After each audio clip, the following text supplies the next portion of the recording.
In this section of the video, I'm going to go over the national debt, the history of the national debt as a percentage of the gross domestic product, as it says there in the title of that clip. And you can see here it goes through the presidents starting with Truman. That peak is Truman, then next is Eisenhower, Ike, then historically, then Kennedy, LBJ, Nixon, Ford, and Carter is at the bottom. I should say the low point of this line on this graph is at Carter. Then the line starts to creep up under Bush, Reagan, Bush, and then we have Clinton, and then W. Bush second, and then Obama. And now let me just go over it more closely. Okay, so you can see the peak there of the national debt as a percentage of the gross domestic product is under Truman, right after World War II, all the spending in World War II, and then the Great Depression. So it was at about, what, 140% of GDP is the debt under Truman. And then it just continually, 120% of GDP under Truman. Then the debt continuously drops as a percentage of the GDP from Truman through to Eisenhower / Ike, Kennedy, LBJ, Nixon, Ford. It keeps going down, and then it drops at its low point under Carter at about 35%. The debt is 35% of the GDP under Carter. Then the debt starts to go up as you see the line is red now.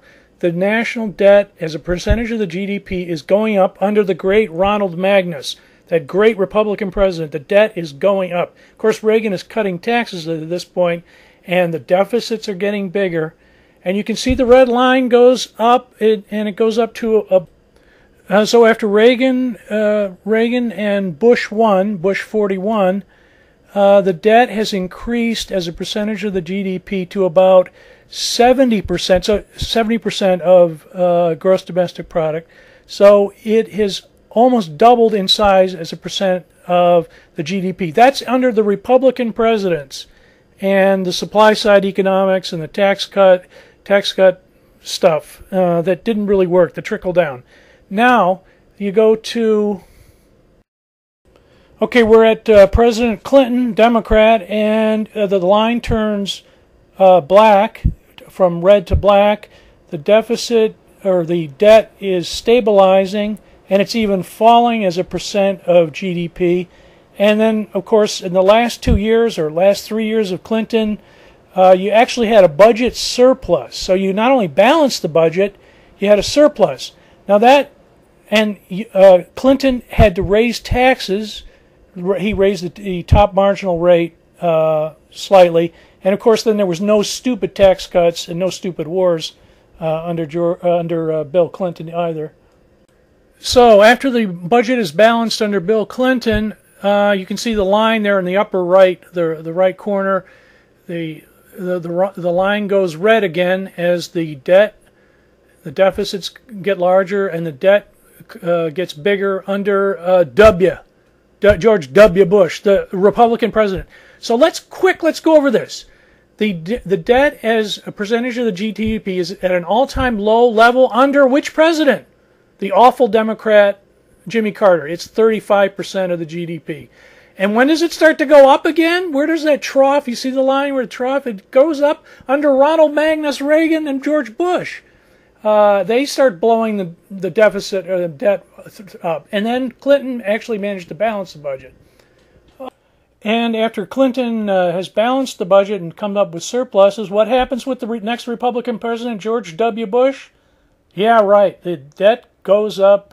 The deficits go up. The line goes red again in the upper right corner. And we're off again to increasing the debt to what? Well, above 70%, 80% of GDP. I don't know what it is now.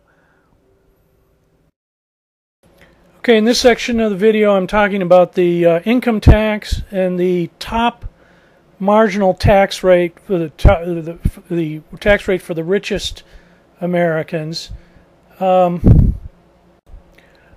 we start out on the left in the year 1920, and the top marginal tax rate is a little bit above 70%, and then it drops, the top marginal tax rate drops precipitously in the 1920s to below 30%, 30% tax rate, and then it goes up during during the Depression, and then World War II, and then it stays above, the top marginal tax rate stays above 70% throughout from FDR to Truman to Eisenhower through Kennedy, Johnson, Nixon. It stays above 70%, and by the way, it gets higher than 70%. You can see there at 90%, the top tax rate is actually 90% throughout what, in the 60s, early 60s, 50s. It's very high. So, and look at it, it comes down. The tax rates come down under Reagan, and then Bush keeps them low.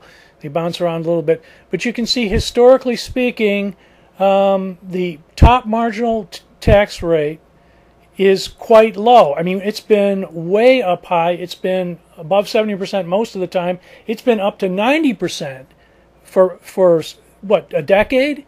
So we're really at an all-time low tax rate for the top income tax rate. Okay, this chart shows the tax burden starting from 1960 on the left to 2004 on the right, and this is the tax burden in percentage, and you can see the dark blue line is the top 0.01% of taxpayers. Their tax burden has dropped sharply, and the top 1%, the light blue line, their tax burden has dropped somewhat, not as much as the top not as much as the super rich. And then you can see actually the tax burden in the highest 20% has actually gone up. So the middle class taxes have gone up. Now the next, this is the tax history of the capital gains tax, which I used to call unearned income. And you can see it starts in 1967 on the left there, and it's at a 25% tax rate, and then it goes up to about 40% tax or 40% tax rate in the 70s. It drops back down to the 20% tax rate under Reagan, then goes up to what, around 30% in the 90s, and then it drops down under W. Bush. It drops to 15%. So it's been, the tax rate has been at an all-time low for capital gains, quote-unquote, unearned income, under George W. for the past, what, decade? Well,